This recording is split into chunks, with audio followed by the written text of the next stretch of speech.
Salam əziz şagirdlər və valideynlər, xoş gördük sizləri kanalımda. Bugün sizlərlə İzə yayımları 2-ci sinif Azərbaycan dili test kitabından mətnini test işləyəcəyik. Əziz dostlar, qeyd edim ki, bu cür videoların davamlı olmağını istəyirsinizsə kanalımıza abunə olmağı, videolarımızı bəyənməyi unutmayın. İndi isə keçək mətnimizə. Heyvan sevgisi. Keçən gün qızım xəstələnmişdi. Həkimə apardıq. Həkim ciddi bir şey olmadığını, sadəcə soyuq dəydiyini dedi. Bir neçə dərman almağı tapşırdı. Dərmanları almaq üçün aptekə getdim.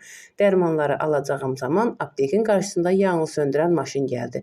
Nə baş verdiyini soruşdum. Aptekin qarşısındakı binanın 3-cü mərtəbəsində balaca bir pişik qalmışdı. Binanın sakinləri yanğın söndürən çağırmışdılar.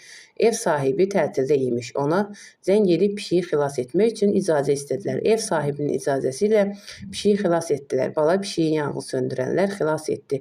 Binanın yanındakı mağazanın sahibi də pişiyə yemək verdi. Bala pişik sanki təşəkkür edib ətrafa baxırdı. Sonra parka tərəf qaçdı. Bu insanların heyvanlara olan sevgisi idi. İndi isə keçək suallarımıza. Aptekin qarşısında hansı maşında var idi? Əlbəttə ki, yanğın söndürən.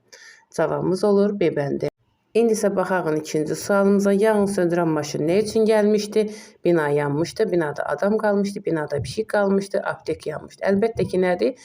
Bina yanmışdı, binada pişik qalmışdı, bina yanmışdı. Cavabımız olur A bəndi. Yanğın söndürən maşını çağırmaq üçün hansı nömrə ilə əlaqə saxlamaq lazımdır?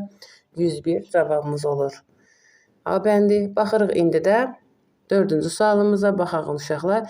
Pişiyi xilas etmək üçün kimlə əlaqə saxladılar? Əlbəttə ki, kimlə? Ev sahibi ilə əlaqə saxlayıb pişiyi xilas etmək üçün icazə istədilər. Bu mətndə çıxan nəticəni öz sözlərinizlə qeyd edin.